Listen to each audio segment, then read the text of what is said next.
There was the button. Is it on?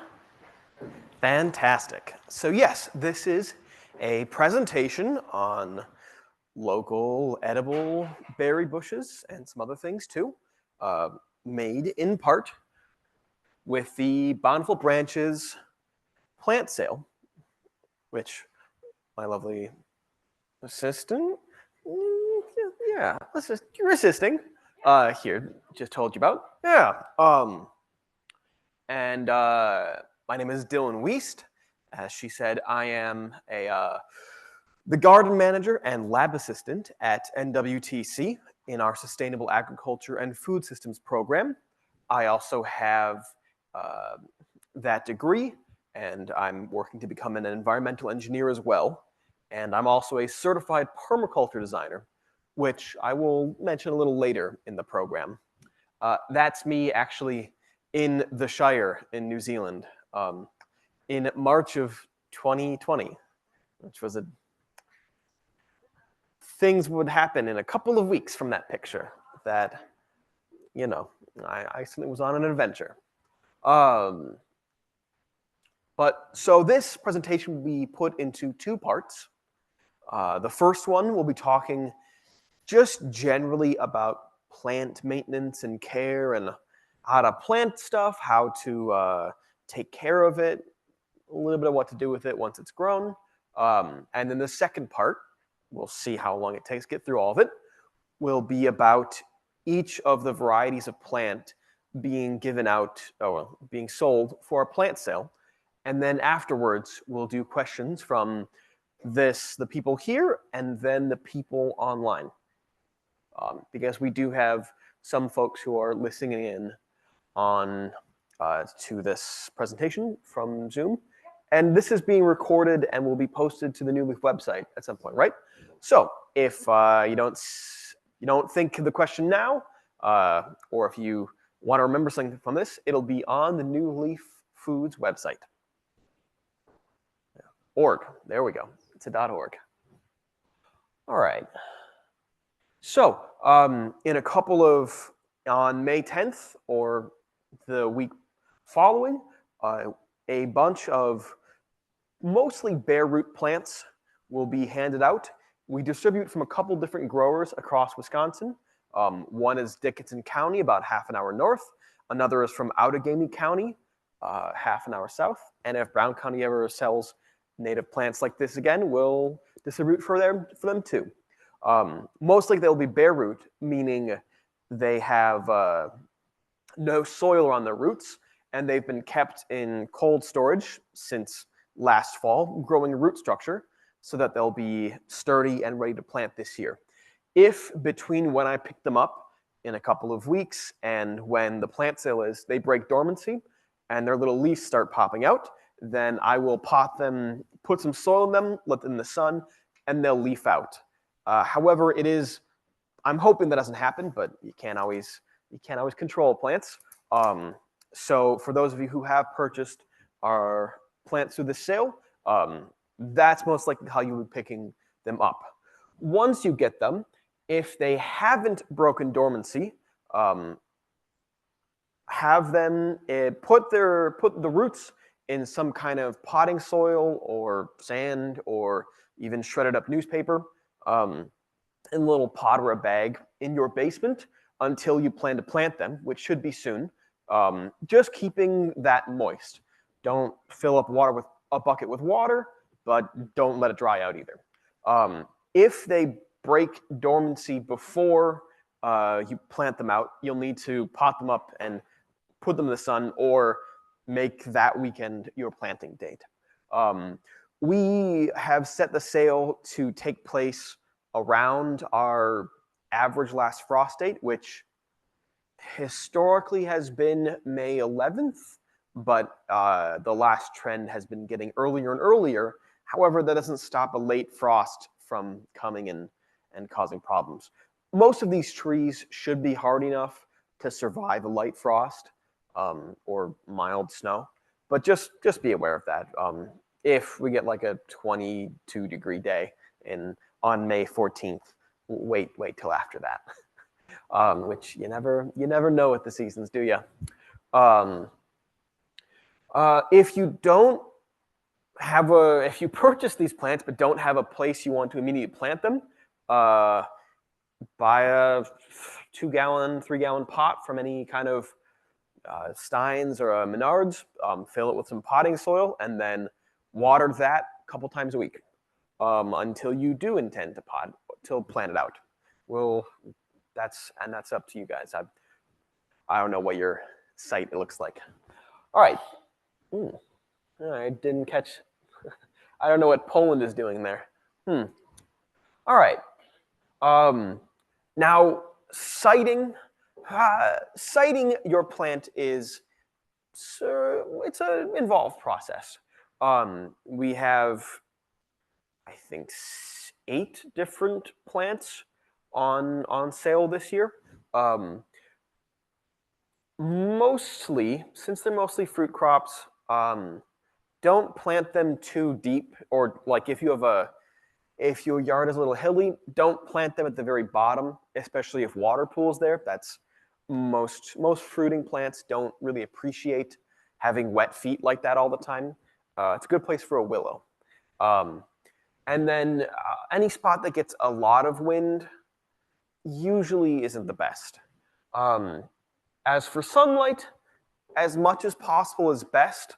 Most of these varieties, and most of them are native. I think, yeah, most of them are native and will tolerate partial shade, but they'll just produce less. I don't think anything we're selling will die in partial shade, but they will. If you want more production, full sun is almost always better. And then spacing really depends on the variety. 12 feet on center for most shrubs and small trees is pretty safe. For like the little bushes and our sunchokes, it's a bit different. But that's usually pretty safe. You can plant them closer, and then you'll have to trim them once they start tangling into each other in, I don't know, 5-10 years.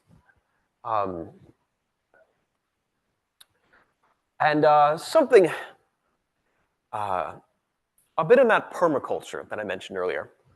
There are 2 ways of plants catching the sun.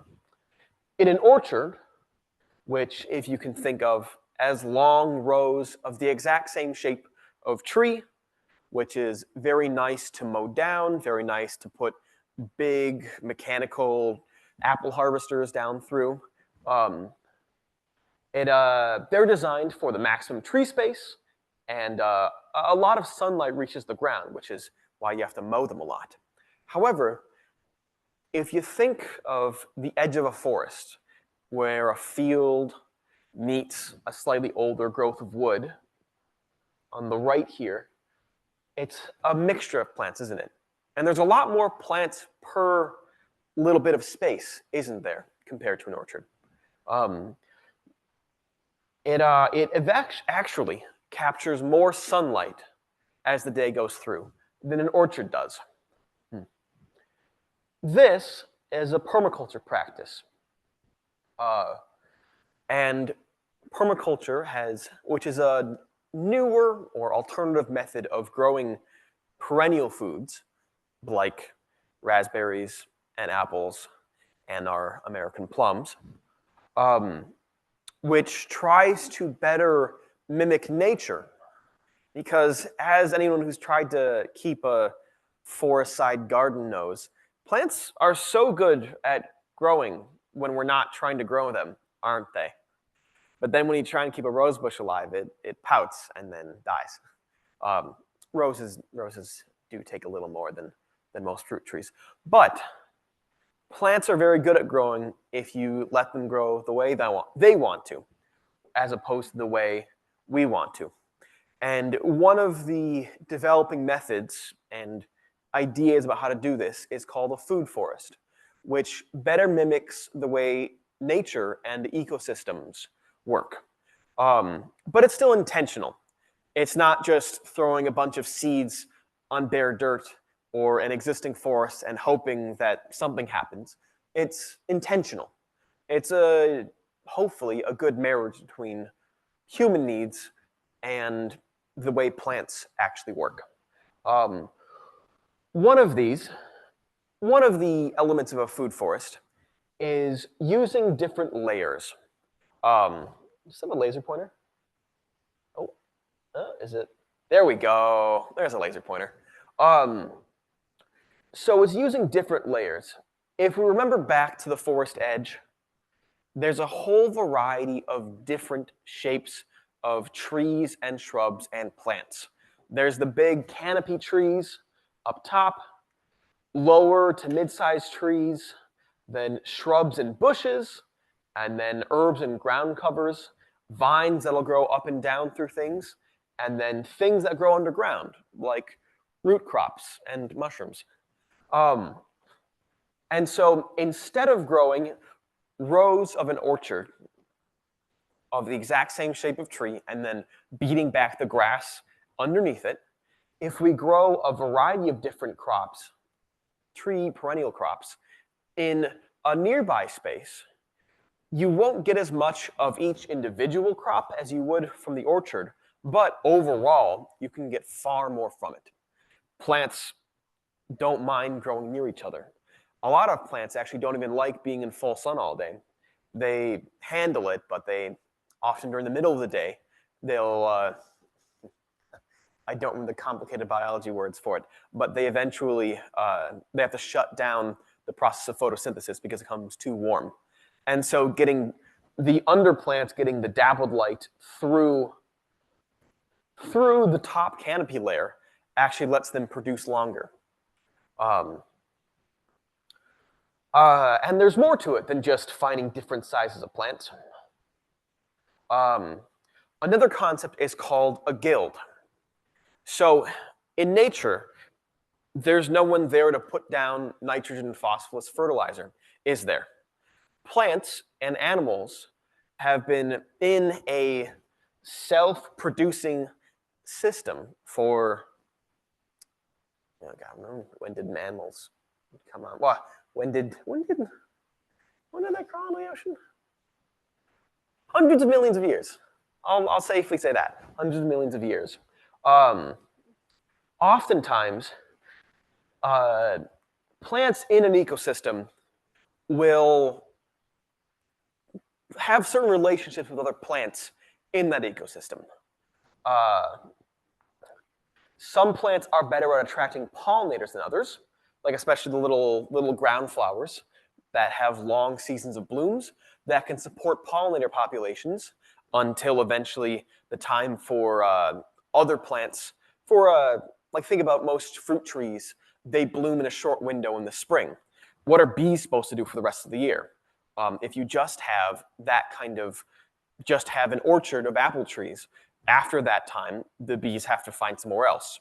So you can attract them by adding other plants that bring pollinators year-round. Then some plants are very good at pulling the nutrients up from the soil. Things with a heavy taproot. Dandelions, the ever unconquerable weed, is an example of this. Dandelions are actually a class of plants called colonizers. They love freshly disturbed soil, like from a rock slide, a fire, the silt that covers a floodplain. Dandelions love this and will bring nutrients from the raw rock into its root, into its leaves, and when it dies, that turns into organic matter that gets mixed into the soil that eventually slower plants like our bushes and shrubs and trees can eventually take root in. By constantly beating back lawns the way we do, and by paving giant rock surfaces of a shopping mall and in a parking lot, we are effectively restarting the succession as though a natural disaster has just occurred, and things like dandelion step in thinking that's their place, which is why we will never get rid of dandelions as hard as we try. Another part of a guild is some plants will fix nitrogen They have the special ability. They have made relationships with bacteria in their root nodes, which can turn nitrogen that's in our air into a form of nitrogen that plants can use. Things in the pea and bean family do this. So soybeans, peas, and then for more of a lawn plant, clover does this. Alfalfa, let's see. And for trees, the very invasive autumn olive, which some people may have, which has nice edible berries, but isn't great for our ecosystems, and locust trees with their big old, have you ever seen a honey locust with its big old bean pods in the fall? Those are just big peas. I don't know if you can eat them. I don't, look that up. You can eat their flowers. Very lovely flavored flowers in late May, I think. But those plants fix nitrogen, which can help the rest of the area. So planting clover beneath trees can actually help feed your plants and then reduce the nitrogen costs of planting a continual fruiting, a tree that fruits continually. And then our very important little last thing, mulching the soil. The dirt hates to be bare. It wants plants to live it. It doesn't want the sun to be on it. That dries out the soil. It's a terrible job. So if you don't put something there, something will grow there itself. So planting clover can discourage other plants that are annoying and unpleasant, like thistle, from growing, because it's using that space, using the light, using the water, keeping things healthier. All right. Permaculture is a design philosophy that you can look up yourself online, and there are certified permaculture designers you can hire who have taken courses that will help design a property if that's something you're interested in. But there's plenty of resources out there on your own if you're interested in learning about some of this and applying it yourself. This is a design I did for someone in Alberta, Canada, in zone 4A, or are they in 3? It's been years now. It's very cold. And yet there is still dozens of different varieties of plants that can survive all the way up there in their very horrid winters. Made me feel warm down in Green Bay, which is not something I usually have. Anyways, that's a bit of a tangent. Back to planting some plants. So once you've decided to actually go and plant a perennial tree, there's a couple of steps. If you didn't plan ahead and are digging the hole the day of, don't use any fertilizer. Mostly, that'll just shock the tree. It really won't benefit from that. The best time to apply fertilizer, not furniture, furnituring your trees, is at the end of the year or at the very beginning if it's already established. If it's a healthy tree, it should just take by itself. However, you can put, if you do dig the hole, your eventual planting spot ahead of time, you can mix in some compost into the hole, which won't hurt the tree too much. Or like any actual fertilizer will mostly just burn the tree. If it's a potted tree, you want the hole to be basically 3 times as wide as the pot itself. So whatever the shape of the pot is, put the tree down and then 1 pot to the left, 1 pot to the right, dig that in a circle, and that's usually good. However, no deeper than the pot. That's all you want to go. You don't want to dig any deeper than that. When you dig soil, when you plant the tree, you want what's called the crown, which is right where the roots meet, the top of the root section, where it meets the trunk right there, to be level with your soil, with the rest of the ground. if not maybe an inch or two higher. And so if you dig the hole too deep, what will happen is you'll need to backfill in order to get the crown to be level. And after half a year, or even just a couple of waterings, your backfill will settle due to watering, and the whole thing will sink, and then you'll have a little bit of a puddle for your tree, and if that regularly floods the area where the crown is, the plant might not die, but it won't appreciate it. And that's a mistake that's hard to fix unless you dig it out again and then replant it. So it pays to dig it the right depth from the right time. Then, let's see, between the roots, crown of the soil, building a little berm, so I just said you don't want to flood the tree, but building a little bit of a berm around it like this, kind of if the center here was where the tree trunk is, in a circle around where you dug in, that can't hurt. That a little ridge along the outside will help catch the rain and just keep the tree watered very well. Let's see, there we go. However, since hopefully you will be getting bare root plants, there's a slightly different method. Imagining giving a wide space for the plant to grow out, for digging the hole very wide is helpful, but since there's no pot to plant, what you want to do is make a mound halfway up. Kind of like, imagine an upside down bundt pan, a little bundt cake pan with its walls and then kind of the bump in the middle. And then planting the tree, kind of leaning it on the spike in the middle, on that cone, and then splaying the roots over that cone so it's spread out, and then filling it back in from there. That'll help keep it a little bit structural, make sure it won't sink because there's that bit supporting it, and then also helps the roots spread out from the get-go.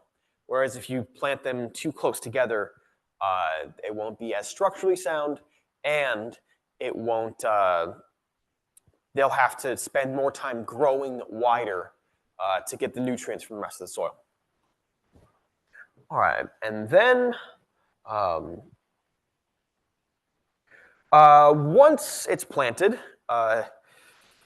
you'll want to have saved some cardboard, just big old boxes, which in the age of Amazon is not a really hard thing to accumulate nowadays. Taking a couple pieces of large, uncolored cardboard, if you can, 2 layers thick, layer it up in a circle around the tree. I like using rectangles to kind of go like this, and like that, and like that, and like that, and to kind of circle it in a little bigger space than the hole you dug. Then dump several inches of wood chips on top. Oh, and with the cardboard, black ink is fine, but if it's very waxy or if it has a lot of bright colors, those dyes can be very intense and would likely be fine around your tree, but it's generally not recommended. And also remove the tape, just so you're not pulling up bits of tape for the next half decade. And then dump several inches of wood chips on top. However, you want to leave a little space around the trunk so that having wood chips touch the trunk of the tree can, in fact, be a vector for disease and pests. As those wood chips rot, and they'll might expose the trunk of the tree to some pathogens, or let little critters like, I don't know, some kind of worms or caterpillars crawl, or ants will do it, crawl on the base of the tree and start nibbling on it. So leaving a little bit of a space around the trunk of the tree with the wood chip mulch layer can help keep the plant safe and healthy. If you'd rather use land-safe fabric, if that's what you'd prefer, use the woven kind. It's like almost like a quilted version, whereas there's a fibrous mesh version of landscape fabric. It's not woven, it's just fibers that are pressed. That's terrible. It's if you've ever dug that out of a garden that was planted, you'll know what I'm talking about. And if you haven't, I hope you never will. The woven kind is significantly sturdier and does a better job of stopping plants from going underneath. 2 or 3 years after the fibrous mesh kind is planted, it's gotten weak enough that very strong weeds can grow from underneath, and it'll also have accumulated a layer of, unless you brush it, sweep it off, it'll accumulate a large enough layer, which is 2 millimeters, of broken down soil on top that weeds can germinate on top of the landscape fabric. And then it'll dig through the landscape fabric, its roots, weaving it into the ground. And if you ever try and plant something else there, you will need a box cutter, and a shovel to even think about it. Cardboard breaks down in 2 years, so you need to just use more cardboard, which is a little bit more work, but it's at the end of the day, it's just as good at preventing weeds if you keep up on it every 2 years. And then you're just building the soil. It breaks down, the wood chips break down, providing more mulch and more nutrients for the tree. Also, one of the most important things about mulching is that it helps trap moisture. I remember when we planted out the food forest at Seymour Park downtown, some of the trees that were mulched and some of the trees that weren't mulched, it was an amazing difference of when we watered and then let it go 3 days, and how the trees that were mulched, the soil was still moist, perfectly wet, and then the trees that were bare exposed, just had grass growing around them, dry as bone again. So a little bit of wood chips go a long way, and I'm pretty sure you can still pick them up for free by the wildlife sanctuary. Just know someone. Question?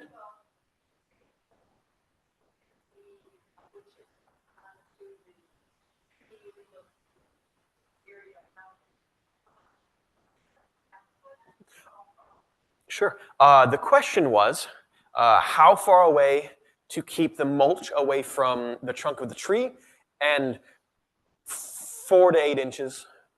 It can be close. You just want to make sure there's a distance.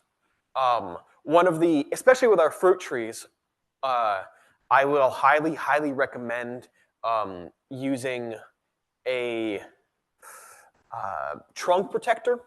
And I'll get to that later, but that automatically keeps the mulch away from it. So I almost don't even, I sometimes forget.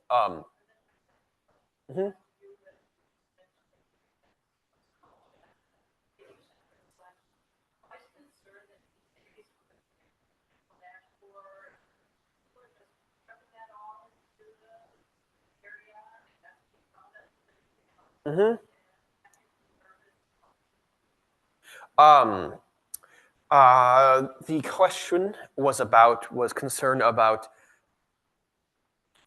spare trees and the quality of the city's mulch pile. The good news is that emerald ash borer only affects ash trees, and unfortunately, there is no stopping it in our area. Maybe other states can win that fight. We lost. And so ash wood chips actually are gorgeous. Ash is a very sturdy tree. Our lovely white ashes make fantastic wood chips that'll last several years. And if there is little comfort to that effect, knowing that the emerald ash borer is being chipped in a big old wood chipper is some comfort. So yes, actually much of the emerald ash is that, and gosh dang, what are they? Box elders.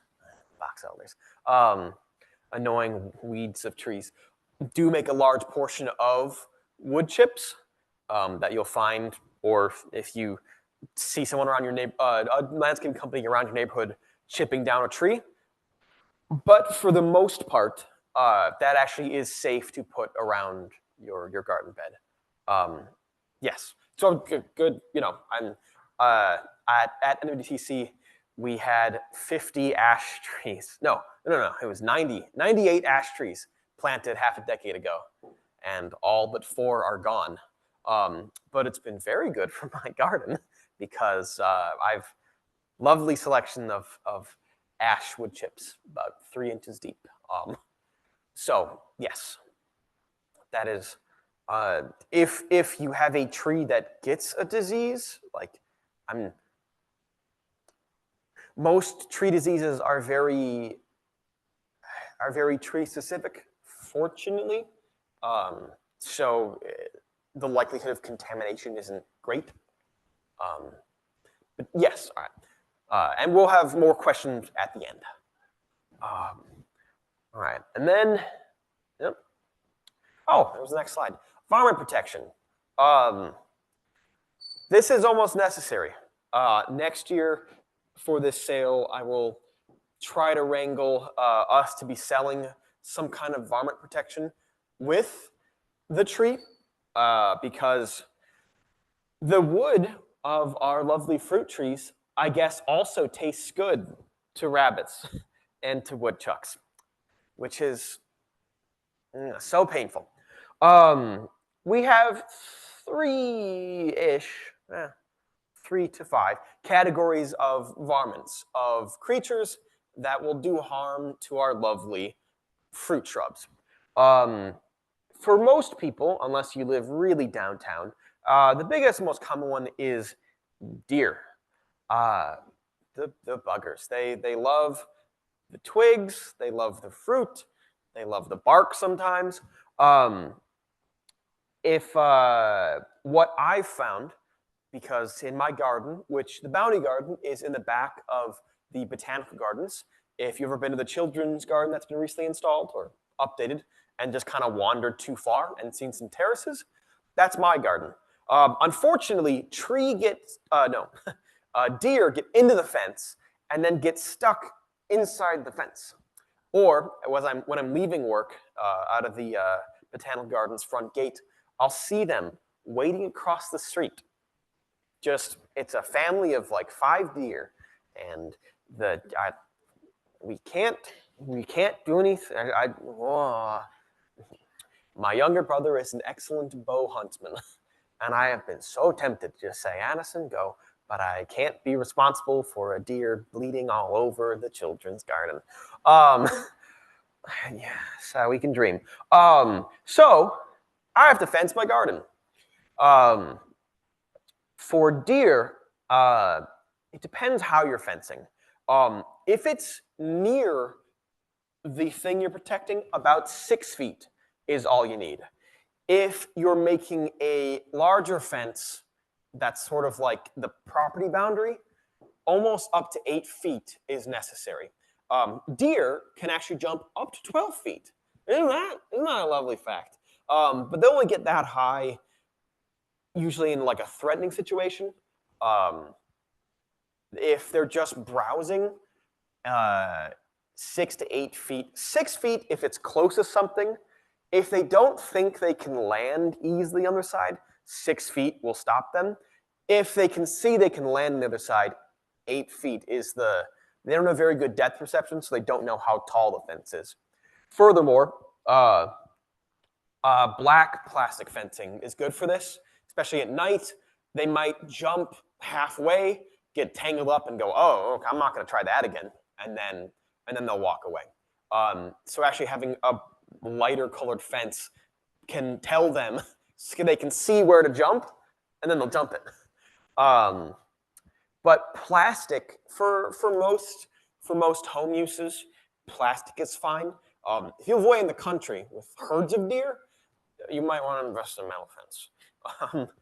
But for people in the city, plastic fencing is fine. And then with if you can see this top section is the deer fence size. So that's probably, 6 inches maybe. They're not getting through anything. They're not getting through 6 inches of wire.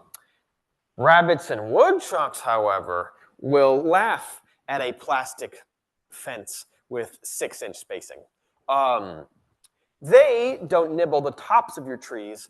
They will bite a process called girdling, where they will chew around the base of the tree, scraping the living layer, that green layer called cambium, which is actually most of the only living part of the trunk. The most of the inside is just structural, just holds it up. That green part on the outside is the living part that it grows and expands. And if rabbits or woodchucks chew all the way around, it's basically just chewed through the veins of the tree, and it'll die. It'll die. And even if they only get halfway around, that girdles the tree, stunting its growth. And if you don't know what to look for, you might be thinking like, oh, is it a nutrient problem? Am I not watering my plant? Why hasn't, when I did a grafting class here, a woman ran through all of the questions about, hey, she didn't see any weird diseases. Why had her trees not grown in almost 10 years? And then I said, hey, is there any bite marks on the bottom? She's like, oh yeah, they've been there since the start. And I said, oh, yep, that'll make your trees not grow for 10 years.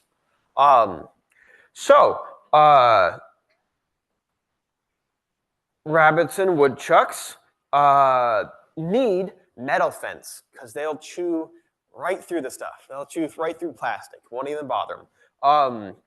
With around 2-inch hole spacing, usually 2 to 3 feet tall is enough.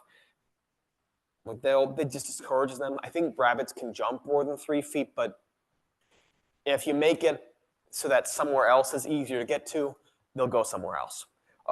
Especially if you have to do a 1-2 combo, then it's over. If problems persist, you might need to bury it 6 inches deep because both of those critters do love to burrow. However, they also, if you live in the city, don't have a lot of deer problems, but there's nowhere without rabbits unless you have a good dog, or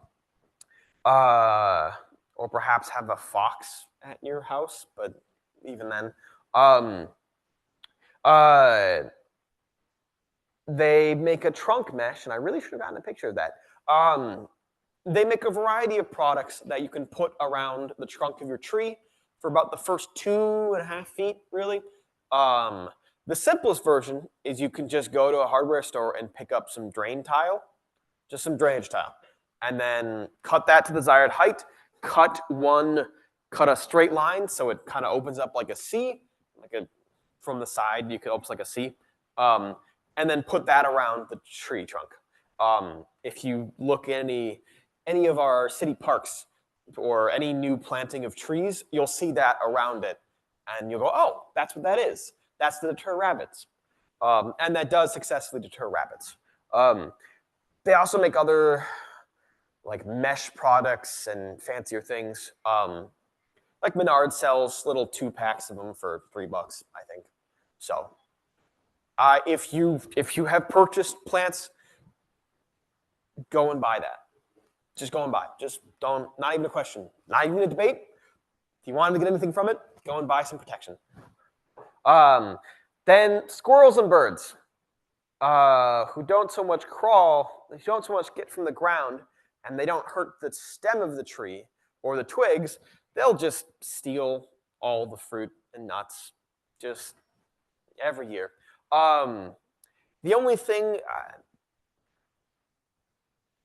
the problem is like you can't, for some of the trees you can spray like pepper powder on the trunk, and that sometimes will discourage. It can discourage, not reliably, especially when it rains in Wisconsin. But you're not going to spray a pepper powder on your raspberries or your hazelnuts, because then you'll have sprayed pepper on your raspberries or hazelnuts. They make a plastic netting that you just kind of got to throw over the top. Because especially if you only have 1 or 2 trees, 1 or 2 of a plant, once the local bird population has figured out that your stuff is there, they will come for it. So It's half figuring out just throwing a plastic tarp over it. No, not a tarp, a net, some kind of net over the top, just so that birds and critters can't go over the top. And I'm sure maybe you could probably reverse engineer like a large tent to help keep it structural. But then also just knowing when your plants fruit. That way, as soon as they're ready, you can go and pick it and beat the birds and the squirrels, hopefully. There are two other critters that are a little harder to deal with. Raccoons can be similar to squirrels and birds, but they will just pick up any kind of, they'll climb up and over any fencing you put up, and they will they will pick up any netting and just walk underneath. If they smell good food, they'll go for it.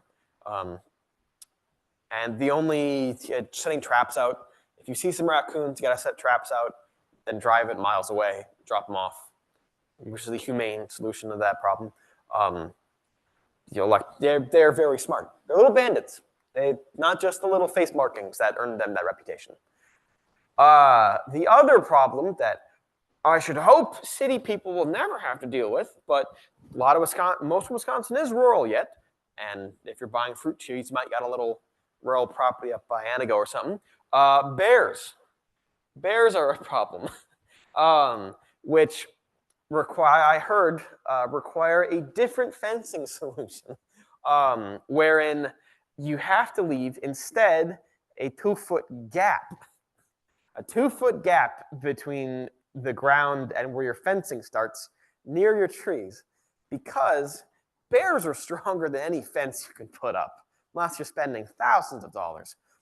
And if a bear smells good food, like a lovely berry right over there, it will gladly tear through or knock down your fence. So if you live in bear country, that's interesting. Going on, wiggle that. Yeah, I'll just keep chatting. If you live in bear country, I have heard it might be necessary to leave a 2-foot gap so that the bear can reach in, paw some of the apples or whatnot that has fallen on the ground, munch on them, and then continue on its merry way, lest it just break down your fence and then have its way. And then the deer will get to walk through the open door.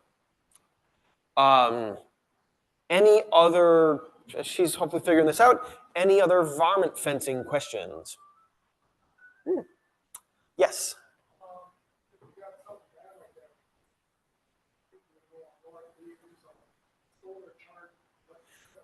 There we go. And that can work. That can work. Little more of an investment, but I guess if you live in bear country, that's worth. And that's with that, I've heard also a simpler version of a fence is actually just have 2 layers of electric fence at 4 feet tall, 1 layer, and then another 4 feet back, another one. And so even if they jump the first one, they'll jump into the second layer, get shocked, and they won't try it again. So that is if it's close enough to an electrical system or a little solar power, that is I'm not sure if it's cheaper either way, but that is a way to handle deer. Yes. I have a question about fruiting trees, like yes. Cherries or even raspberries, bushes. When you net them, I have observed birds unfortunately strangling themselves in the netting. Oh Lord. Yes. That's unfortunate. I don't want to kill birds.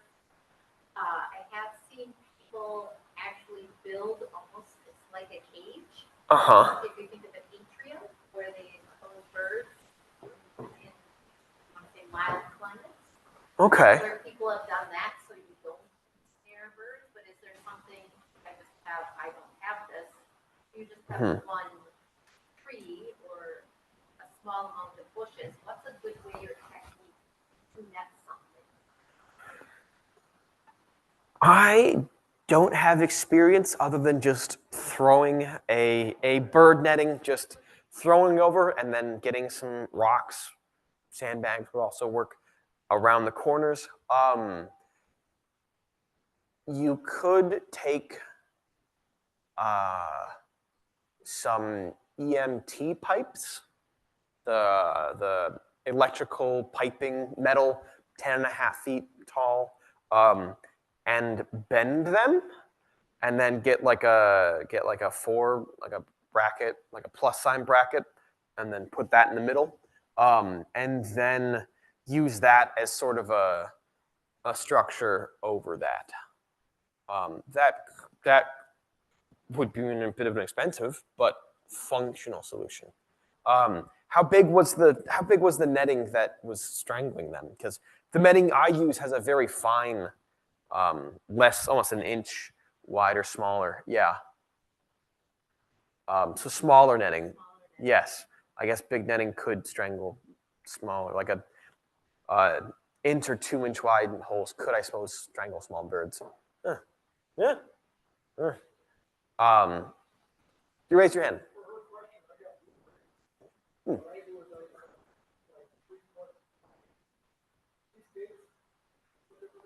Hmm.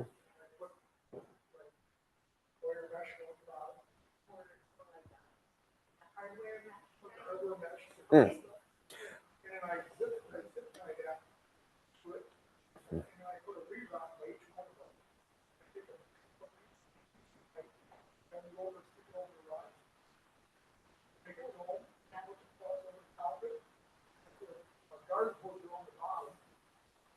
Mm.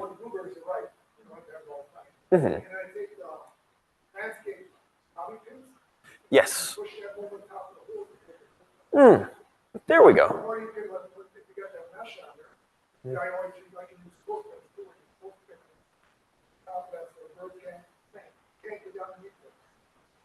There we go. Mm-hmm. Oh, there we go. I guess that section reminds me of something I've done myself. Around my raspberry patch, I have it in one long row on the side of a hill. And I don't know where the previous manager picked up this supply, but it's a 3 or 4 foot long little metal wire, possibly from an agricultural supplier, that is quite flexible, strong but flexible. And then I'll make them as hoops in the ground, and then use landscape staples to put chicken wire over the top of that, or I have a lot of frost cover. Insect netting could also work, and that's what I use to protect my strawberries.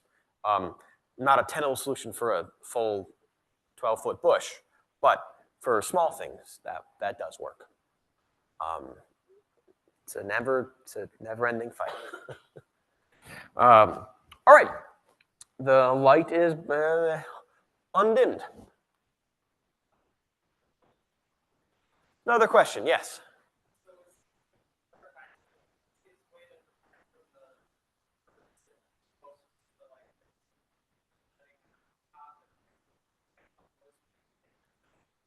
I mean, the easiest method is just getting some bird or protective netting, and then having it be big enough that it covers the whole tree, and then put sandbags on the side. Yeah, that's the getting it done. It's accomplished method. Building a structure is the more cost-intensive method, but it will work. Just depends how much effort you want to put in, how much money you want to spend on plants you already got. All right.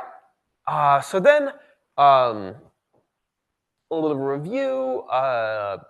Installation is best done in spring, where you're giving your plant the full year of growth, of root establishment, growing from the little stick you got to having roots growing into the soil around it.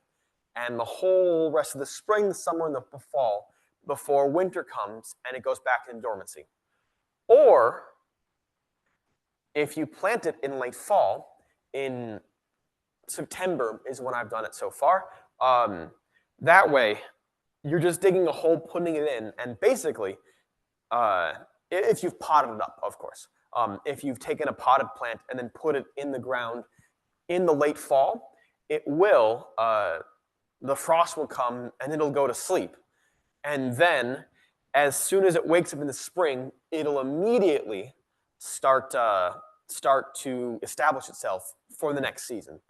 What I've read is that plants have a bit more of transplant shock when planted in the summer.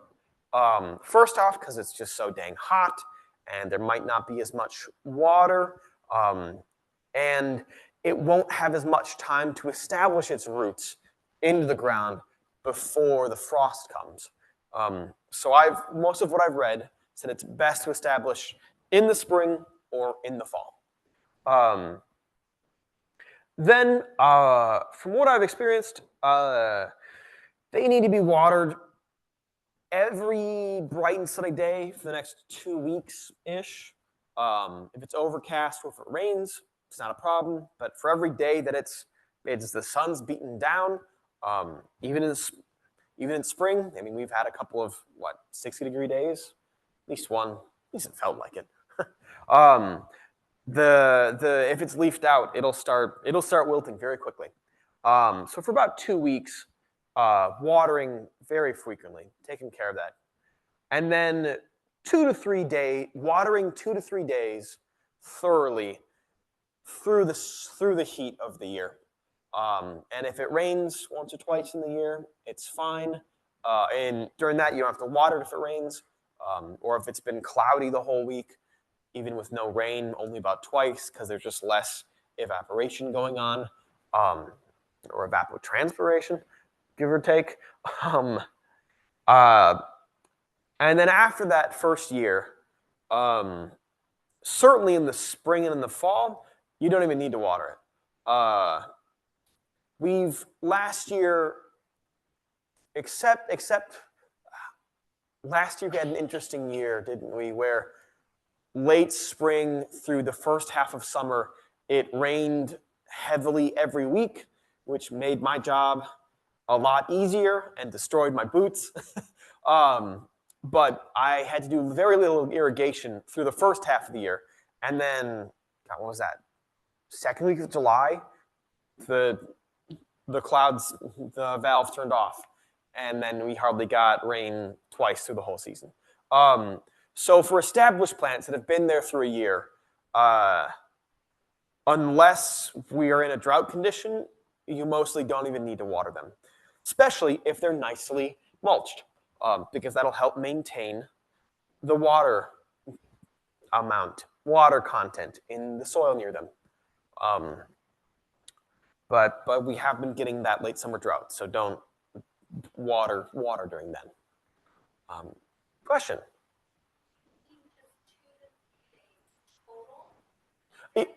Each week.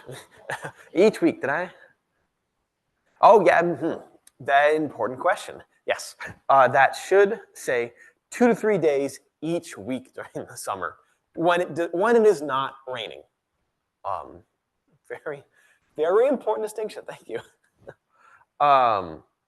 And then yearly maintenance on most varieties of plants includes pruning in the late winter. For most plants where that time is running out right now, you want to prune plants before all of its sap starts flowing. The horticultural teacher who taught me how to prune said, when you're having surgery, would you rather have limbs cut off when you're awake or when you're asleep? And most of us agreed during sleep. Thus, in the trimming most plants during the winter is preferable, especially February. Usually February is a time, and I'm not sure if that's because there's something better to do it during February than December, or if because people are pretty busy during December and there's more light in February. You can prune year-round, but when the sap is flowing, when it's warm again, those wounds can be an open door to pests and diseases. And the stress of it may cause reduced fruiting or growth, or may compound with other threats to it, which can cause stunting or infection or death. And then best fertilization methods are done in fall or in spring, like I'm advocate of compost or light and inorganic gardening. We call them amendments, not fertilizers. Things that are like a 3-4-3, not a 10-10-10. If people don't know what I'm talking about, that's nitrogen, phosphorus, and potassium, the major nutrients for plants. If it's a healthy tree, they should be pretty good at supporting themselves. But once they get to be producing fruit consistently, you want to support them a little bit, just to encourage them to fruit fully and healthily every year. And broken down compost is usually enough for that. And especially with our plants, which are often native varieties, they're usually pretty good at supporting themselves. It's the cultivars of an apple orchard that we bred to be sweet and grow early and huge, and we have to baby them. The darling of the apple orchard of the last decade, Honeycrisps, often need to be sprayed with calcium because those suckers need so much calcium to grow as big and as juicy as they do that root stock varieties we have can't take enough calcium out of the ground fast enough to feed them. Thus, foliar and direct sprays of calcium are necessary. But for raspberries and nanny berries, you don't need to worry about that. And then for the first year for small plants like blueberries and strawberries, and for the first several years for bushes and trees, pinching off the first fruits and flowers is a very, very disheartening activity, but will help make sure that those plants have big flushes of growth the next year. If you stop the plant from fruiting, it thinks, I just know grow bigger. I just need to put on more leaves. I just need to put my roots down further. So it will encourage it. That's standard practice in strawberry growing, which is so painful. It hurts. It hurts to pluck all the flowers off of a fresh strawberry stolen, but that's what you got to do. Then some orchard trees, nothing that we'll be selling today, but some, usually pears and peaches even, which do grow in Green Bay. I have tasted several grown from trees right here in De Pere, but locally.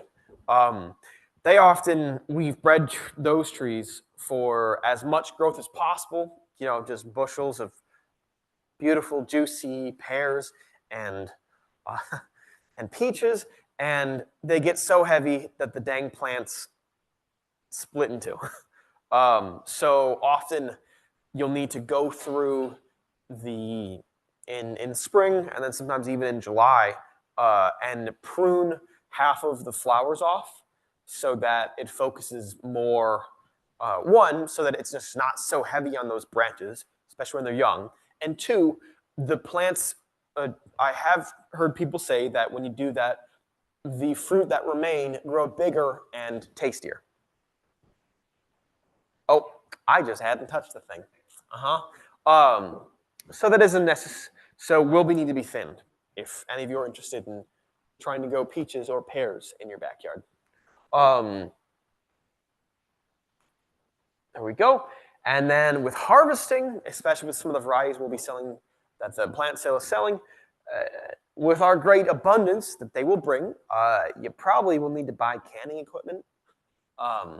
Just one tree, one of these bushes can provide more than you can eat fresh, or even sometimes a whole family can eat fresh. So to not waste it, unless you enjoy feeding the bird, which then that's fine. But canning equipment is good. Sharing with neighbors and friends, especially if they have kids or young adults who can reach into 12-foot tall bushes a lot easier. 9-year-olds love that. And I think being a 9 is the perfect time to climb a tree because your limbs are just kind of long, but you don't weigh that much when you fall. There's not even, it's kind of hard to break something. And your bones can still grow back together when you're that little, That's, 9-year-olds is the equipment you need to buy for a lot of these fruit trees. Then a lot of these plants are not common parts of the modern American diet. And we'll take some experimenting to figure out what we need to do with them. With that, we do live in a glut of information, and how someone in the steppes of Asia also uses June berries is only a click away, only a single Google search away, which is despite all the horrible things the internet has unleashed, that's a net good. So I'm trying to think of an example, but I'm not much of a cook. I grow things, and other people just come and take it and then send me back jars of pickles, which is great deal. No complaints there. But there's definitely looking up how Europeans have used some of these stuff is always a good. I'm just on salads. Like, on salads. Okay. Or hey, you bake it into a muffin. Usually a pretty safe one. One of the words we will be coming into several times in the second half, we'll talk about the different varieties, is culinary versus dessert, which is an important distinction. Culinary plants are good for cooking. Dessert fruits are good for fresh eating. I wouldn't describe, okay, that's even a bad example. Like celery, I consider as a culinary plant, but for those ants on a log enjoyers, it's a dessert plant.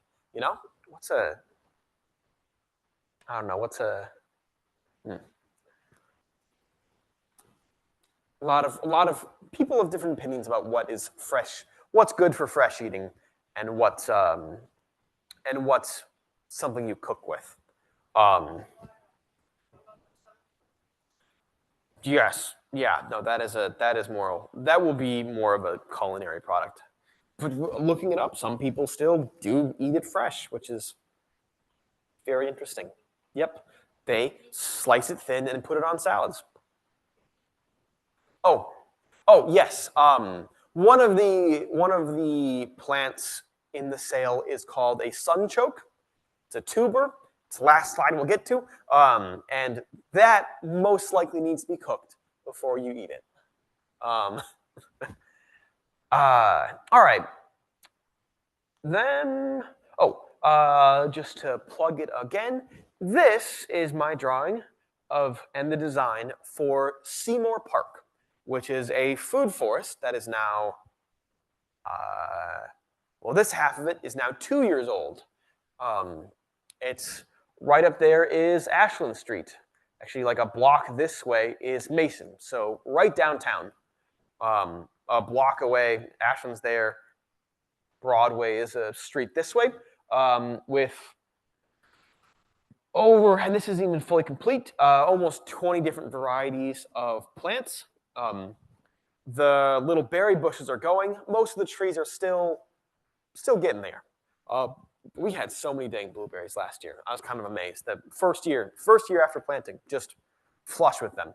So this is a bit of the public testing ground to see what grows well. So if anyone's interested in seeing some of these concepts live in process, right downtown at Seymour Park. Question. It looks like a flower growing in the wind. Is that a purposeful thing, or did it just? Oh, I am amazed no one has ever commented that before. Nope. Nope. There was someone before me designed these weird, like these are called hugelkultur mounds, which different permaculture concept. And yes, raised soil beds in this shape, and then planted the circle, and then I kind of just designed around it, and like a flower blowing in the wind. That's gonna be. We haven't put the big sign in yet. We've been in slow emails with the city for a year now about a little piece of concrete. Speed of city. That on the other side of the street, there's an organic garden and an edible walkway with and we will be putting in a big sign that has this and some more information on it. And I think I'm going to include that somewhere because it does look like that. And in a couple years, I'll get my friend with the drone to take a picture, and then it'll look that even more. All right. And then for those interested on further permaculture readings, if anyone's interested in that, here's some resources.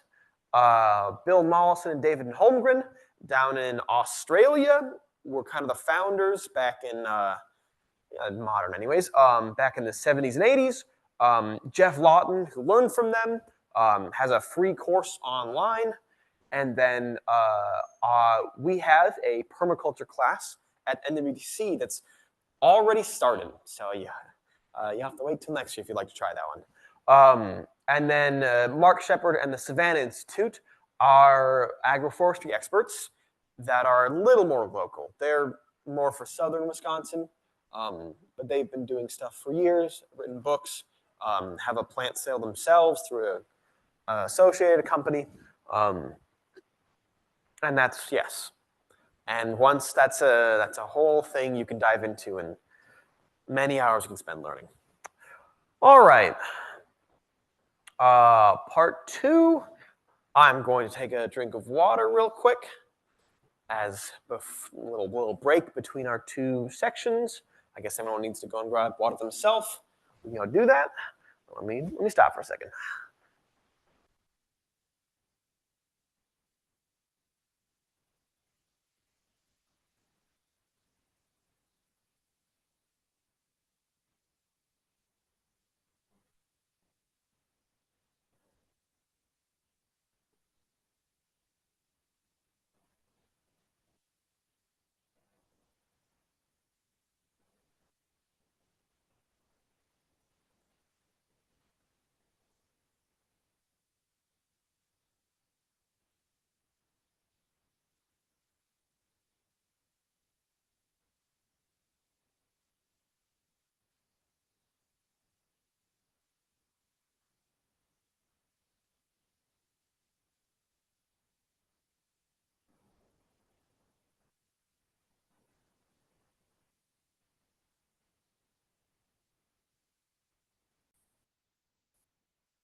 Alrighty then, am I back on?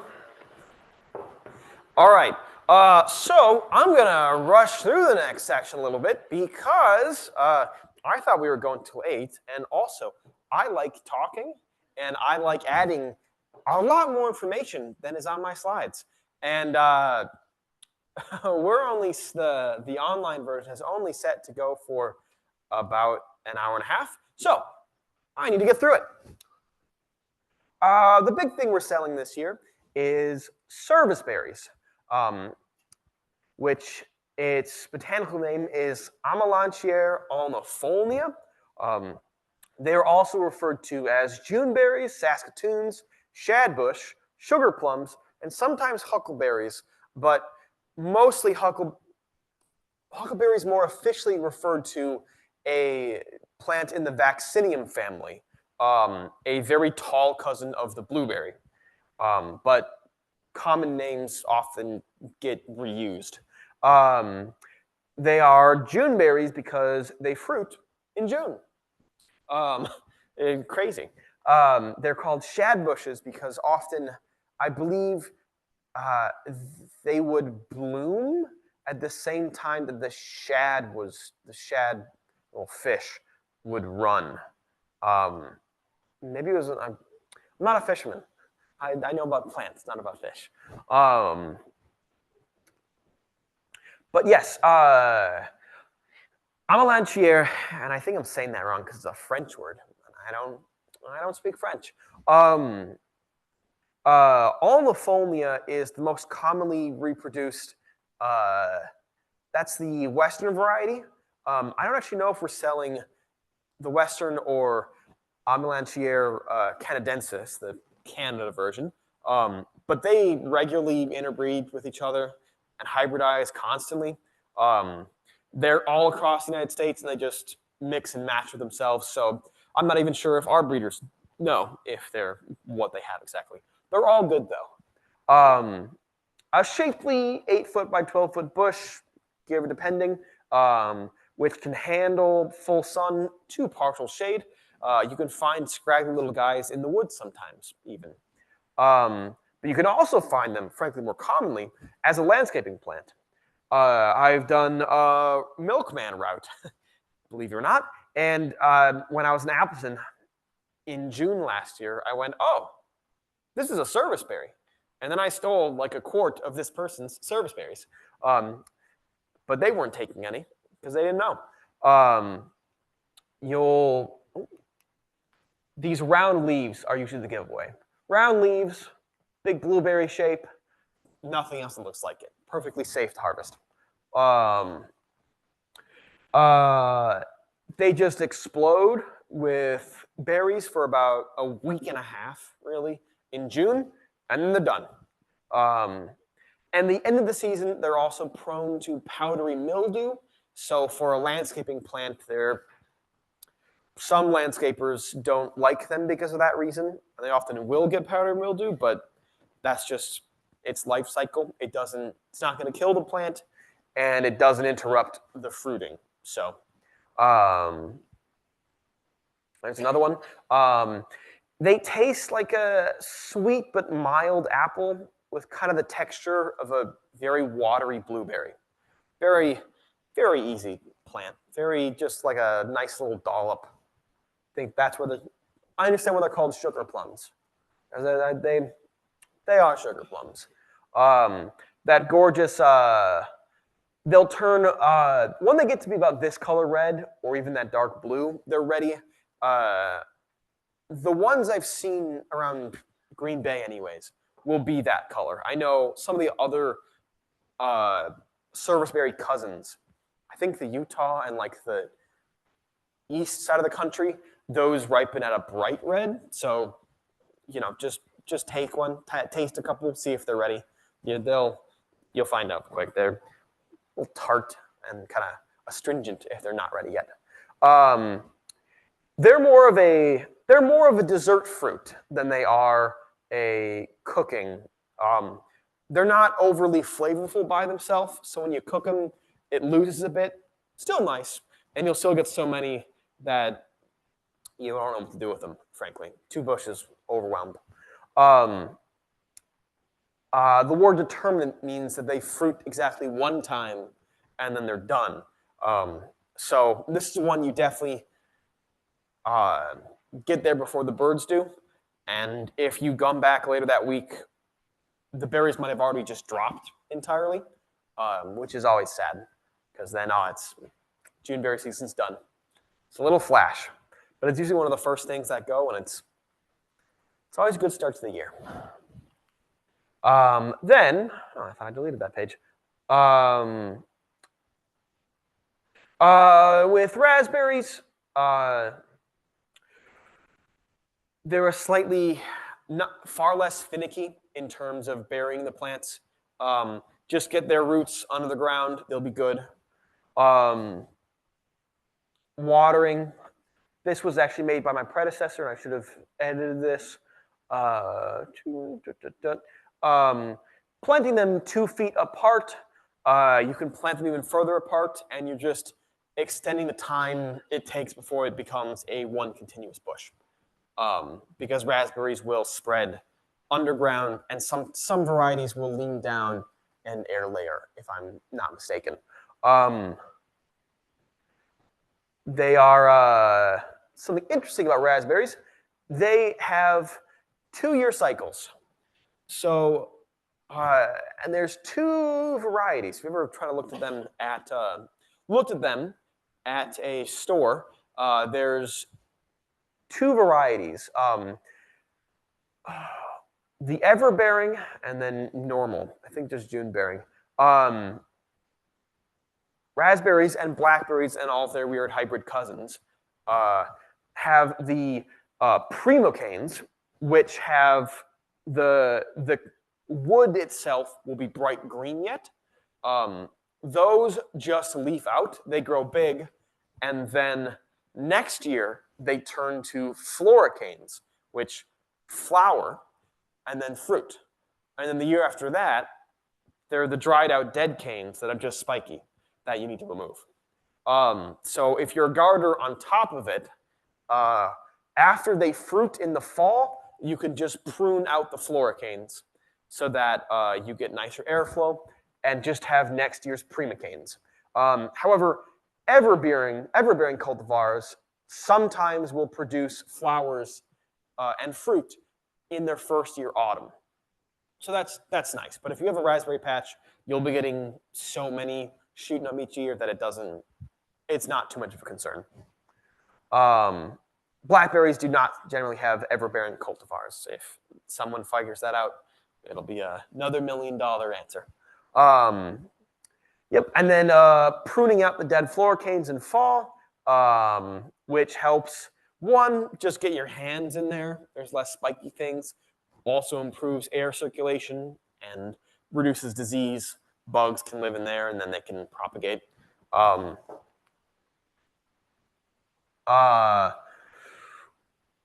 Mulching with compost is a good thing for all of these plants.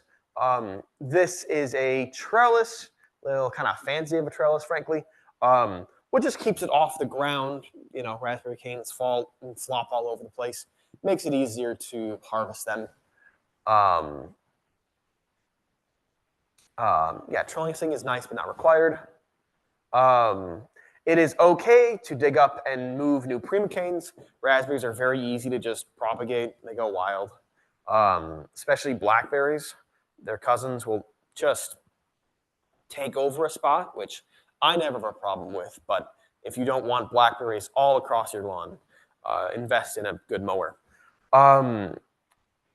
If you have a large supply, like rows and rows of raspberries, you might attract what's called spotted wing Drosophila, this little fruit fly that will grow and munch little holes in the raspberries. And if you ever picked raspberries at someone's house or your own house, and they look perfectly fine and full, luscious, and taste great and fresh, and within 2 days they turn into mush.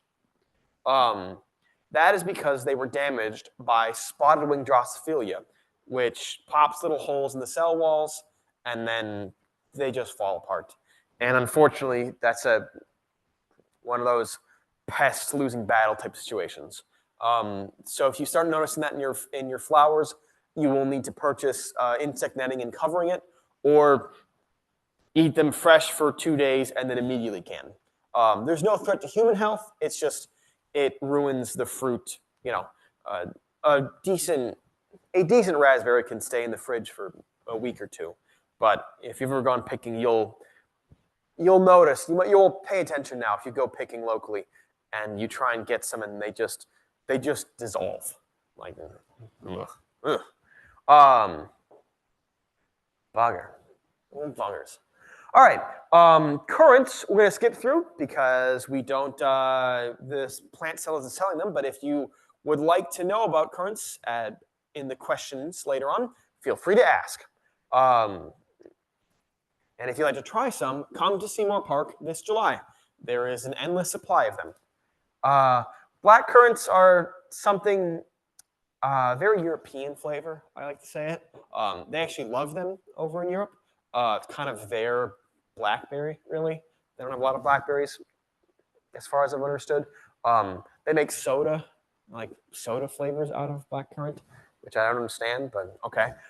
Very sulfurous, but I've trained myself to eat them raw. It's kind of fun making kids eat them, and then, elderberries. Very easy to grow with these guys.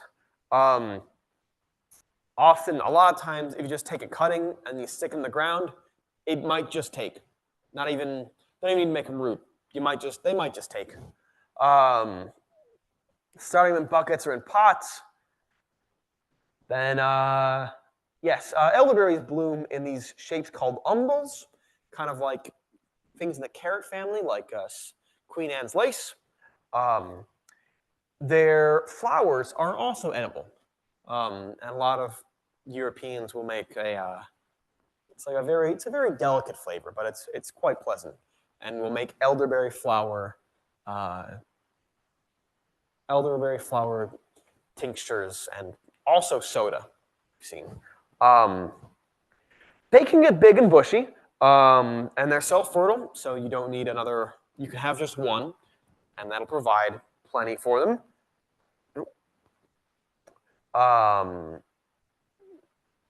And they will spread underground and pop up. Fortunately, they're very easy to mow when they're young. Just snap right through them, not a problem. But they will spread. So don't prepare to. If you want to keep a manicured growing space, you will need to go through every spring and just whack them down.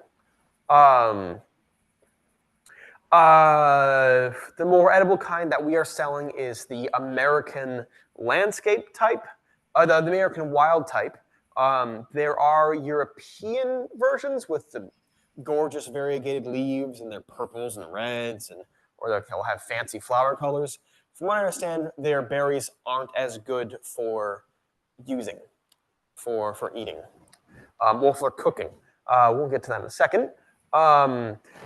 They need a lot of trimming because they shoot up a lot and then half of them die, which is okay, but they'll make a stick bush very quick. Not a lot of care problems. However, birds absolutely will demolish them. Just if you want to make some elderberry tinctures, you need to net it, 100%. Poor thing, just wiped out. My boss, Val, at NWTC, what you can do is you clip the umbel, you freeze it, and then shake them off into a bowl. And then you can simmer down the berries with some water. Do not eat a large amount of elderberries raw.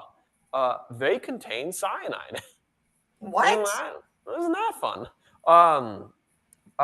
You'd need to eat a lot to cause any kind of problem for yourself. But that'd be a very unfortunate way to find out you've had other exposures to cyanide, to find out that eating a little bit of elderberries can, if that would cause a toxic level. Also, when they're cooking, don't whiff that in. That is, you're cooking off the cyanide, and you'd have to huff the whole pot to have any bad effect. But don't do that. Don't. I once ate too many, and then I'm not sure if that was what causing it or if it was like because it was a 95-degree day and I was working hard. But I almost got I had a distinct mouth-watering, which can be a sign of being poisoned. No way to prove it. Didn't go to the doctor. But yeah, just a little bit of information. But once cooked down, they make a very common a health tincture. Usually, I will drink a bit of the. I have a friend who is part of the growing co-op down in Denmark and gives me a little container of tincture, and I'll take that whenever I'm sick, and I do believe it helps. There's also elderberry wine, which is an interesting flavor to it, and a bit of historical relevance to it as well. All right. Yep. We have a question in the chat. Certainly. About elderberries. Yes. That's from Melissa S. She asked, my question is, what type of annual maintenance is needed with elderberry that has not been proven in years? I found it growing on my property last summer while I was clearing a hill infested with buckthorn and poison ivy. Ah, yeah. It's 6 feet tall with 3 to 4 leaves. I throw some compost around the base of that and then protect any new shoots. The fact that it only has 3 to 4 main stems probably means something's chewing on it, frankly. Or it's not in a very good location, because if elderberry is in a spot it likes, impenetrable bush in 2 years. It was completely shaded out with all the stuff that was growing around it. Oh. And so all the vegetation was at the very top of the bush with just a few berries when I found it. That'll do it. So yes, removing the buckthorn, and then next year you have to remove the buckthorn again, and then the year after that you'll have to remove the buckthorn again. But if you give that elderberry a head start, removing any dead canes, and dead canes will just snap in your hand with no green in them. They're hollow. They sound hollow. They rattle.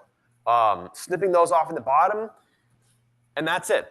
Elderberries, as long as they're in the right soil conditions and get a decent amount of sunlight, they just take off. Yeah, it's in great sun, but it's growing near the edge of a river. So it's in fairly moist conditions. If it's alive there, if it's still alive and still fought through the buckthorn, it should be good. It should be good. They are a little more wet tolerant than other varieties, but you can't move the river. I'm talking to the TV like you're there. I am here. Nice spot. So yes, that would be giving it a chance, which it sounds like you already have. It should do just fine. And maybe you'll need to trim the buckthorn again as it comes up. I own a scythe, which really helps in that process. Oh yeah. So easy to just little buckthorn shoots and right through them. All right. Moving forward, hazelnuts. In the genus Corylus, there's a couple varieties of them, also known as filberts and cobnuts. I don't know never actually heard anyone call this, but I feel like maybe you read Mark Twain. I feel like those are Mark Twain words. And that's our beautiful, beautiful hazelnut right there.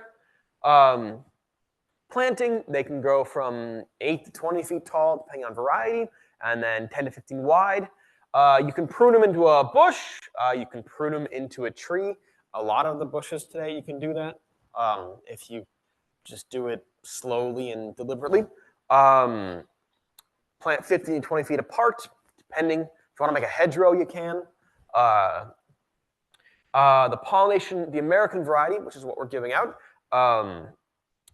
is self-fertile, so you don't need to plant a companion, but the European variety isn't. And I don't remember the Turkish one. There's a Turkish variety that has a different shape to it.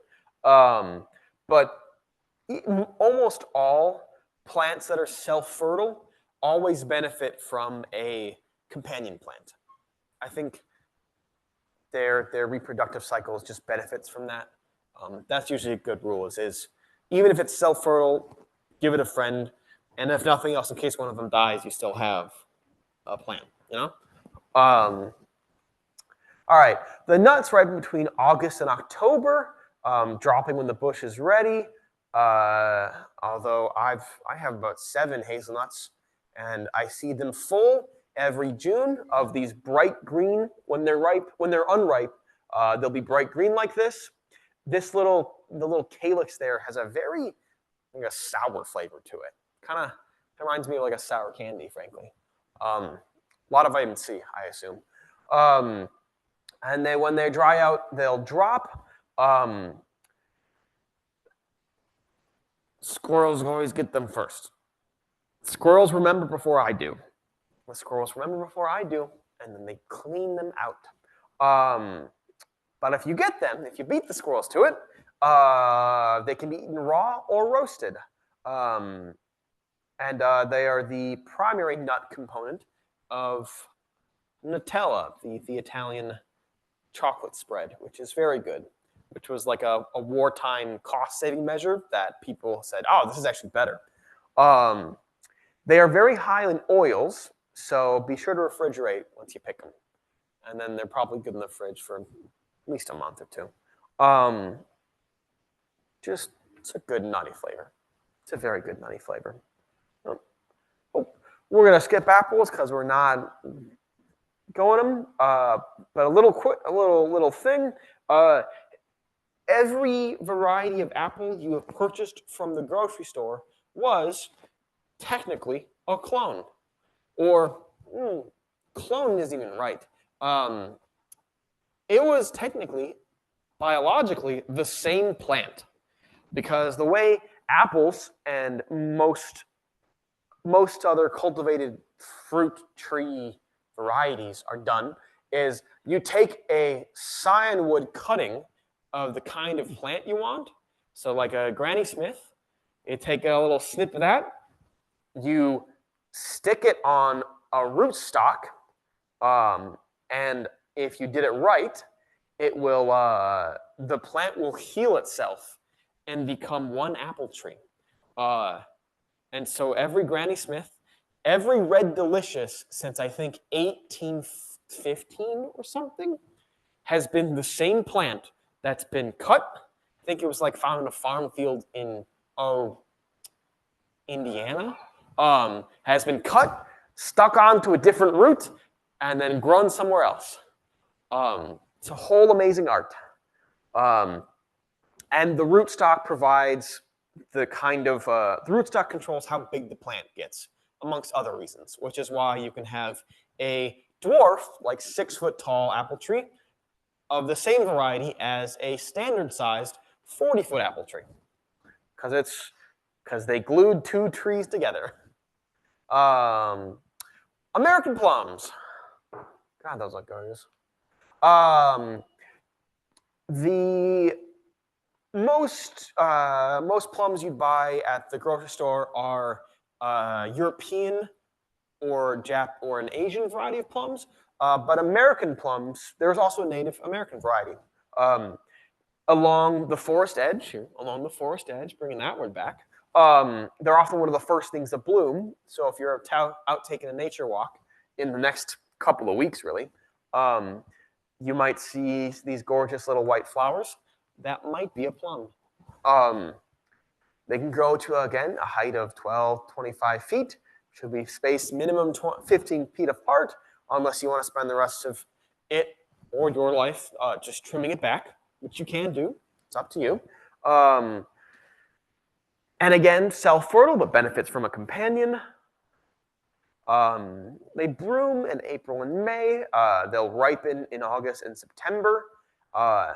And they're often more culinary grade than dessert, meaning people, they have very sour, tough skins, but rich, sweet flesh.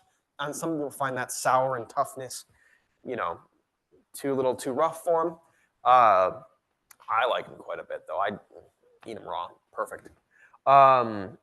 They're fantastic cooking pies and preserves. Or, dry them in a drying rack. Or probably you can do it with an oven. I wouldn't know how to do that. Make them into prunes. Classic pit 'em and prune 'em.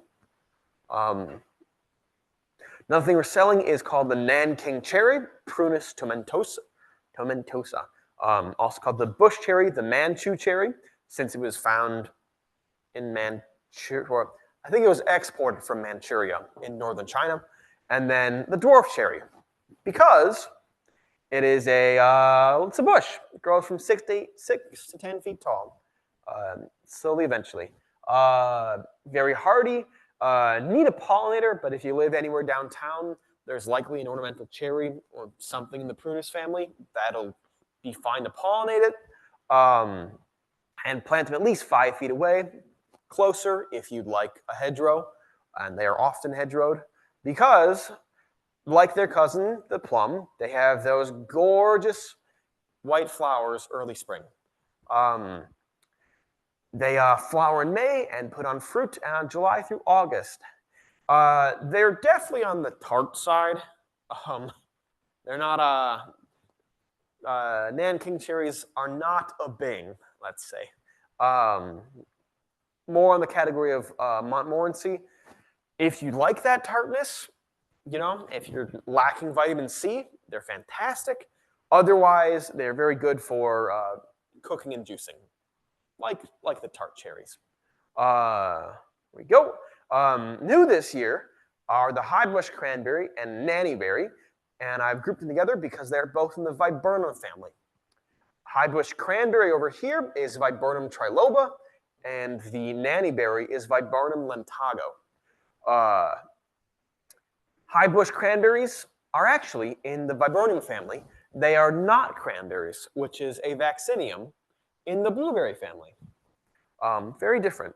And they grow 8 to 15 feet tall, and you look it up, and you find a million different answers. They could get up to 20 feet, depending on some sources. I don't know what's in their soil. They can again be trained to a single stem or shrub or to multi-stem bush. Viburnums are not self-fertile, and when they'll need to be planted multiple. You need a couple of them. And I don't believe you can plant a highbush cranberry with a nannyberry. I don't believe they're cross-fertile like that. But they're absolutely lovely landscaping plants. This is a bit washed out, but they make a very maple-like orange flush in the fall. Just gorgeous. And like viburnums, they have those gorgeous umbels of flowers on them in the spring. So that they make very nice landscaping plants. So if you want a thing you can eat on your front lawn, nannyberry and highbush cranberry are good choices. When they're in the spring, they both have these big umbels. However, the nannyberry has circular leaves. You can see that. The nannyberry has just a regular, very leaf-shaped leaf. Just an oval. And then it is Viburnum trilobum because it has 3 lobes. Kind of like a tulip tree, I suppose. Some maples kind of look like that. Box elders? Do box elder leaves look like that? I don't know. It's been too long. All of these berries come in late fall. They're an end of the season kind of thing. Highbush cranberries. This should be a shock to everyone, but they're named because they look and taste like cranberries, except they're big. They're high bushes. Sometimes people who name things are mind-blowingly creative. So they're a sour, I don't know, probably a bit too sour to eat a handful off the bush, but you can. But they're more for juicing. You probably make them a nice cranberry relish. Nannyberries are a little weirder. These gorgeous blue little fruits here, and they're sweet, often described as a banana plum flavor. However, I've tried a few myself, and that's about correct. Naturalists I've talked to and research I've done suggests you need to get them later in the season when they start to, if you can see these, kind of prune up on you a little bit, that the sweetness and the better texture and the flavor comes out more as after they've ripened and start to, there's a fancier word for this, but decay a little bit. But they are safe to do. That's how you consume them. They turn to dust because you picked them in November, you're too late. But I believe when they are meant to be picked in that later range. All right, and then we also, I think because Dickinson was just selling them, we are distributing some sugar maples, which is where maple syrup comes from, if anyone here didn't know that, growing up in Wisconsin. They're big trees, and if you're trying to grow maple syrup for yourself, you might need bigger than a regular, you might need a couple. It takes 40 gallons of maple sap to make 1 gallon of maple syrup, which is, that's a lot. That's a lot. I don't know how many how many gallons a full maple tree will produce, but it's probably not 40. And that's probably a 50-year-old tree, at least. I don't know much about maple trees. I don't. Good luck. We are what? Oh, well, there we go. And then last but not least, sun chokes. Helianthus tuberosa, also known as Jerusalem artichokes. Girasole, which is the southern Italian word for sunflower, and then sunroot, which is a lot of different native languages literal translation. I could not say those native words, but they would quite literally translate to sunroot. It's thought that Italian immigrants called them girasole because they kind of look like tiny native sunflowers, which they are a cousin. And then people mistranslated that and thought they were saying girasole. They were trying to say Jerusalem, which is an understandable mistake. And furthermore, artichokes are actually in the same family as these and sunflowers and lettuce.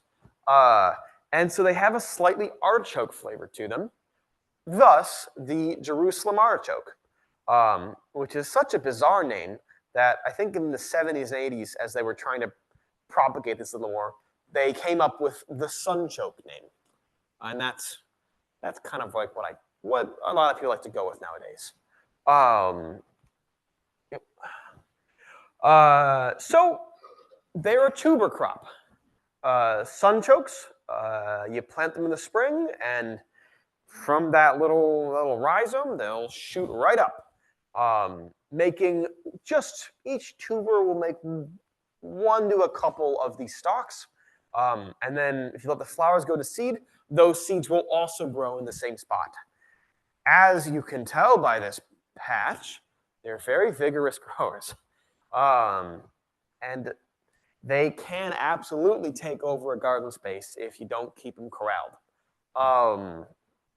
A lot of gardeners sometimes will complain about thinking like, well, I'll plant one and then it'll make this nice little, one or two of these. You can see where someone had to take a weed whacker to the bottom right there to knock them back so they didn't completely take over the sidewalk. So if you're planting them, they are pretty flower. Don't put them anywhere near a flower garden. Otherwise, without constant digging up their tubers, you will get a sunchoke garden. Yes? Oh yeah, certainly. Or just put them in a far corner, maybe next to some mint. See who wins. I think the sunchokes would win. I strongly think. I bet that the thistle they once established, they make a gorgeous canopy, and they will take over a spot. Our sunchokes are actually from Seymour Park. We have to remove them because they make such a dense planting that The city wants them gone. Yeah. But if you're digging them up to eat them, that isn't a problem. Then you just every year you just kind of you eat away at it. And in the middle of the summer, just cut the tops off, put them in a vase. They're gorgeous little sunflowers. They're absolutely gorgeous. And then you're slowing down their growth a little bit. And they have next to no fertilization and pest or disease problems. Very rarely they can get some weird like sunflower diseases, but that's very uncommon. And if you do, you just knock them down. Compared to most other maintenance things, they're just mint. You just knock them back. And then this is what the root looks like. I don't actually know if this is the variety we have. I'll find out in about 3 weeks, and then anyone who's bought them will find out in another week. But they taste a little bit like their cousin artichoke, with a slight sweetness to them. And I did see some people online saying they slice them thin raw and put them on a salad, probably a similar texture to like a radish, a big old radish slice on a salad, that crunch. Or most people cook them like potatoes, like that. Well, that look good. I'm hungry. A little bit of salt and just some crisp to it. They do have another name for them, often referred to as artichokes. It is not suggested to eat them fresh because they store starch in a form called inulin, which is not a compound the human body breaks down or needs. And so if you eat the fresh stuff, which is how the majority of their carbs are stored, it goes right past your stomach into your gut, where bacteria will turn it into gas. Okay. Sure. Oh Lord, yes. And this is the last slide. Yep.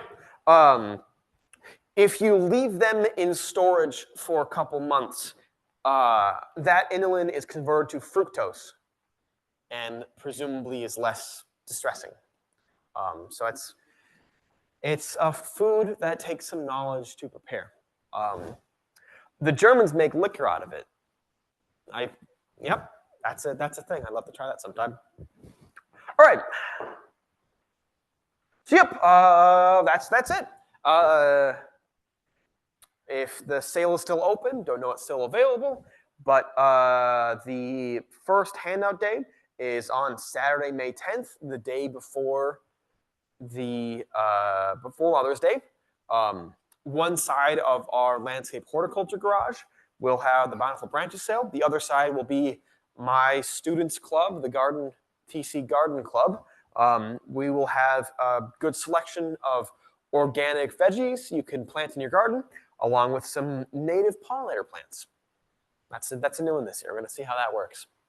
And then a subsequent pickup day, which will be posted on the New Leaf website, will again be at the heirloom plant sale over at UWGB the weekend after. All right. And that was from the thing. So, I know we're running out of time. Question, shoot. Hey, we had this question earlier. For those listening online, if it's still open, Japanese beetles, which they're very pretty. They're out of context. There's these very pretty, like iridescent colored beetles you'll find all across June and July that will turn the leaf of most things in the Rosales family, so the rose family, which includes apples and Juneberries, they'll turn the leaves into a lace shape, which is not very good for leaves. They don't go for the fruit, they just eat the leaves. However, certain varieties, especially roses, they will defoliate to an extent that could kill the plant. some people swear by pheromone traps, which have a weird bug smell at the top that then traps them in like a one-way little bag. And you can find online pictures of like 10 pounds of bugs in a bag. Some people say, however, that pheromone traps might attract more beetles to your property than they're actually trapping. So you're kind of shooting yourself in the foot. And I've seen good arguments for both sides. I have not seen a consistent study that suggests what side of that argument is correct. For Raz, yeah, they are just a menace. And they what? You pick them by hand. The best method is to get a 5-gallon bucket, put a little bit of soapy water at the bottom, and then in the morning you go out, you knock out the leaves, the canes, or like they bug my currants a little bit, not terribly, but enough, into the bucket. And if you do it in the morning, they're still asleep, so they won't just fly away, which is what happens if you do it in the middle of the day, and then you've just wasted your time. Fall into the bucket, the soapy water makes it so they can't fly, and then they'll die in there. And you just do that every day. There is insect netting that can be placed over raspberries. Unfortunately, it's just the new invasive species. Yep. That's as far as. Honestly, they were a bit worse 2 years ago. They didn't seem as bad last year. I don't know if their grubs live in the ground, and they live in grass. They live in lawn. If you find big white grubs in your lawn, that could be a Japanese beetle, but there's so many different kinds of bugs. Maybe the heavy rain we got last spring helped push down their populations. But yeah, through the heat of the summer, they're just a menace. Sorry to rose growers, because that's not that I've read. That is one of the problems with invasive species, is that often native populations don't know if they taste good yet. I hope the birds figure that out soon. You know, that'd be really like, you know, I don't know if they can train birds to eat those things, because wouldn't that be wonderful? Like we just train crows. You can train a crow to do something. But yeah, insect netting is the only, and you know, the nice thing is that they're big bugs, so you don't need super fine. Fell with your hands up, comment?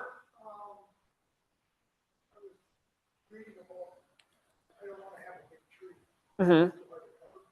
Yes.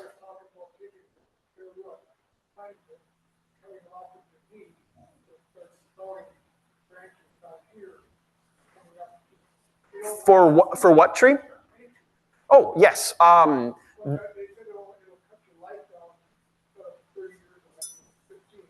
Yes. Yes. That is a process called coppicing or pollarding. Depending on the tree. Okay, so a coppicing is cutting it straight to the ground. Pollarding is somewhere between hip and head height. Yes, that can encourage fruiting faster on younger wood. And for some fruit trees, possibly can encourage a faster death for the tree. However, on some trees, like long-lived trees, like I forgot what they do. In Europe, that's often used, and actually around the world even, but those words come from Europe, coppicing and pollarding. They use those sticks for firewood or for like basket construction, and especially if you're using like an oak or a long-lived tree, those can be very long-lived. And every year they will just keep shooting up more of that young wood. So yes, you can't. coppicing and pollarding is a process you can. Oh, yeah. Yeah, absolutely. Yes, yes. Yep. Go for it. Yep. Do it this weekend. Do it this weekend. Otherwise, it'll. Yep.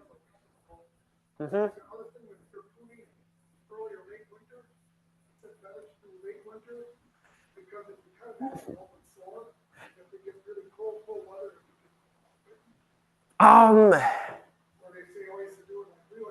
The late winter. Yeah, and maybe yes, that certainly can make sense.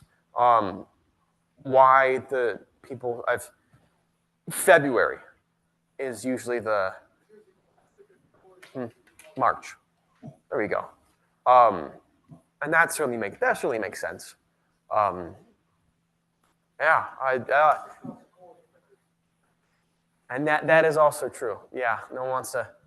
Right now, actually, might be worse than in February if once we have the moisture in the air and it just. Well, yeah. Good luck. If you come back next year, please tell me how it went. I have a quick question. Yes. The sale location is on our website. There's a picture of Google Maps where it is because the school hasn't well labeled it. It's in the farthest parking lot 5, and then from there, at the Botanical Gardens. Yes. Yep. Absolutely. Thank you for coming. Yeah. Ooh.